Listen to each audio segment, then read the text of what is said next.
So how to do the synchronize? So first thing, you go to your get log. After that, you light out the keypad, press back and enter. Key in your admin password. Okay, so you press 1. Okay, after that you press through.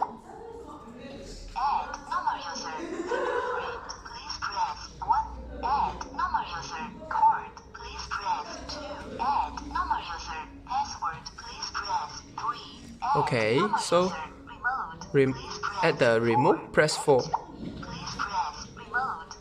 Okay, so go to your door lock and put your fingerprint or password to unlock. Okay, so here say remote. Remote already confirmed, so you go press back. Okay, so press back, put your password. Okay, unlock.